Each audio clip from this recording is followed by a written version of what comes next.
everyone, and welcome back to my studio. And we are continuing to work on this collection.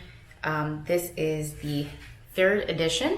So we did one last video, and if you haven't seen the first edition has the introduction of the collection, the story behind the collection, why I'm doing it. So I'm going to add a link so that you guys can go check that out. If you haven't seen that, go ahead and check that out first so you guys can get a little bit of backstory as to why we're doing this, and then come back and check us back here. So today we're doing 3 10 by 10 canvases. I actually haven't done a 10 by 10 with this thickness, so I really love the way that they look. And what's really fun about these small pieces is that you can either have them as a stand alone, small decoration piece for like an office or a shelf or something like that, or you can actually put them in the wall in either by itself for a smaller area, or you can match them up with 3, 4, 5, 6. I've even seen 8 of these small to make one really cool piece. So today we're doing 3. These are going to be sold as individual pieces. I am going to be doing more of the 10 by 10s, so you can pick and choose which ones you want. Unless someone specifically wants a certain design split into 2, 3 or more pieces, then I definitely welcome any commissions. So if you're interested in that, just send me an email, and then we can totally work on that and probably have your piece featured in my YouTube channel. So first thing I wanted to mention really quickly, I didn't get a chance to do that in my last video, was to talk about how I prepare my canvas. Because I do pour painting and canvases lay flat on the table, I do like to prepare the back of my canvas. This is by all means not at all necessary, but I like the professional and finished look of it. So here is basically what it looks like. I just put some masking tape around the edges. Cut this little piece right here. So I just put masking tape around the edges. I make sure I kind of varnish it down a little bit.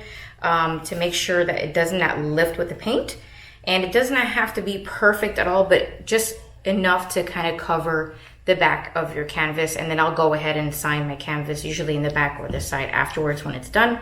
And I have these jumbo push pins that I just put them through. They go in really easy, and they give me just the right amount of lift that I need to have it lifted off the table to be able to paint. So I'm going to do this last canvas to show you exactly how I prep. So I've got my push pins and my tape, and then we'll go over the colors that we're using. So basically this is just regular, you can actually get any thickness, but I think this is the 1 inch, right? Or what is this, 2 inches? I don't even know. But this is kind of like the medium size. They have a really big one. This is the perfect size for the back of the canvas in my opinion. But I've used smaller ones and just kind of doubled up. So really simple. This is from Walmart. You can get that at Home Depot or Amazon. And I just kind of do all 4 pieces, all 4 sides. I kind of do a little edge hanging, and then I come back with a pair of scissors. And just cut the edge. With the same scissors, because my scissors have the rubber handle, I just kind of go back and varnish that. Press it down so that the paint doesn't lift. So I just basically, see if I can show you here, lift the corner up a little bit so I can get really close. Again, this doesn't have to be perfect. Art really isn't perfect. That's why it's art. But I just like to be clean, professional as much as possible.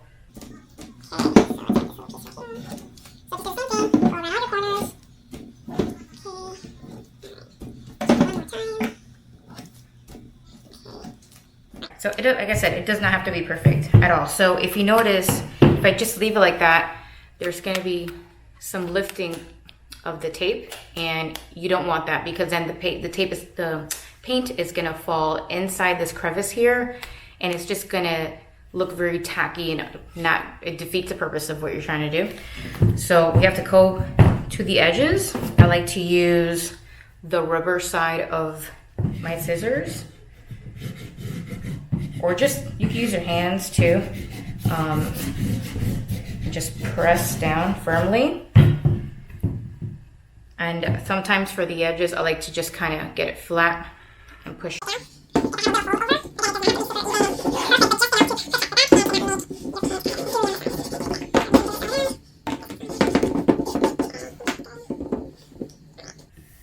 And you don't have to use these push pins. I mean, you can use anything to give you a raise to your canvas so it's off the table. And the reason why you want it off the table is because you want to be able to scrape the bottom of the canvas when you're done painting to make sure there isn't any drips. Also, if you just leave it flat on the table, the paint is going to basically ooze out to the side, stick to the table, and then you might have your paint peel off your canvas and destroy whatever design you made on the side. So we don't want that. Okay, cool. I think that's good enough. And then I'm gonna get my push pins. I put them in the corner. I find decent spot. You wanna do it in the wood part, like the interior wood frame. And get in the corner, push them all down. So these aren't that big, so these are very easy to kind of work around. The last thing you want to do, which I hope because they're small it works out. So I have to level my pieces, so let me place them exactly where I want them to be at. Get this out of the way. Alright, so actually before I go on to measuring and giving the final position, I just wanted to go over the colors really quickly again. So these are all of my leftover paints, believe it or not. I had a lot of leftover from the last paint. We did a 36 by 36 canvas, so I bought these little containers. This kind of reminds me of like Jello shots back in the day. So with a lid, and it's just enough, okay? And it, you know, you can keep it there for just a couple of days or so. If you have water or something in here, I wouldn't keep it for more than maybe a week. I wouldn't recommend it. You know, you could do whatever you want, but I would keep it here for just a couple days, maybe use it in the next painting, and that's exactly what I'm doing. So colors I'm using is turquoise, Artist Loft, which I will have them all listed in the description below as well. Metallic Cobalt Blue, also Artist Loft. Neon Blue from Artist Loft. Ultramarine, Artist Loft. So these are the blues that I'm going to be using. Back here. I do have a gold mixture. I'm gonna do basically the same color scheme as the big painting I did last video. I say yesterday, but it's not yesterday, it's the last video. So I did a combination of both of these gold. So this is DecoArt, this is Splendid gold, and this is FolkArt 14 karat gold. This is really light. I think in my last video I said that this was a little bit more bright, but it's not. This is the bright one, this is the light one. And I like to mix them together just to get a little extra shine, but you don't have to do that. If you want really bright gold, you can also search for 24 karat gold. I think that's from DecoArt. But the gold, the really, really good golds are very hard to come by lately. Everybody is painting and doing crafts and stuff, and gold is a very popular color for home decor. So a lot of people are buying it. For the white, I'm just basically using the Artist Loft Flow White. This is a Flow Acrylic White, and this is a quarter. So I bought a couple of these. I have a little left. I actually have to order more. And I'm mixing my paints all the same, so they all have Floetrol and water. So this is the Floetrol that I use. This is the American Floetrol. You will need some sort of leveler, and I have this one from Home Depot. It works great. It's small. It has a magnet in the bottom, so it just goes wherever I go. And we're just gonna make sure that this is level. All right, guys, we're back. So I used a couple of wooden tiles and cardboard. Everything is leveled, so let's get going.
interesting reaction we have going on here on the sides. Really, really neat.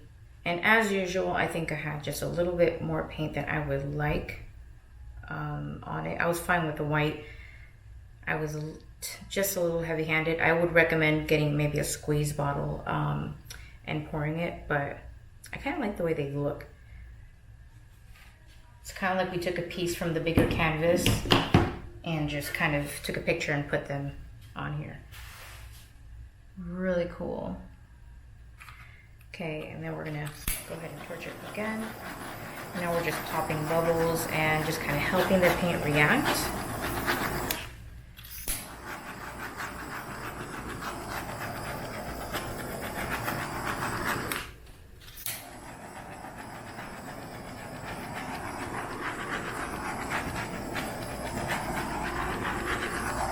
All right, so I'm just going to grab the camera and give you guys a little bit of a close-up. And these cells are looking amazing. Okay, so we're down now, but before I start getting closer here, giving you a close-up, I always like to get my little stick, and this is what I meant by the drips. So check this out. Let's see if I can get on the focus here.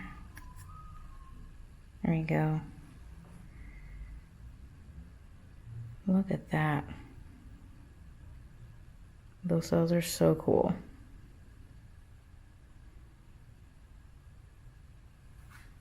So pretty. Look at all of these here. That's so cool. I love this cluster right here. Yes. And I got plenty of gold on this one, which I'm really happy about. Probably gonna take off the lights, see if you guys can see all of the shimmer. But overall, I'm actually quite happy. I like how different this one looks too.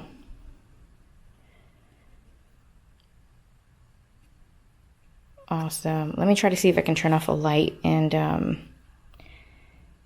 get some metallic features on here. 1 second.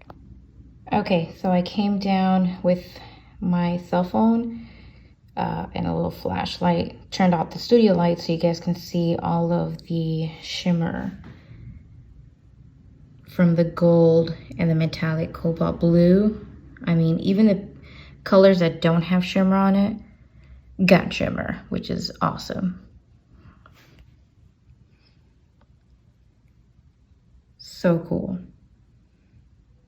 All right, you guys, thank you so much for sticking around this long and watching my video today. I hope you guys love these paintings. All three are available for sale right now. If you are interested in any of these pieces or any of my previous pieces, please email me or message me on Instagram. And I'm constantly posting on Instagram new pieces that we have for sale. And yeah, guys, thank you so much. Bye.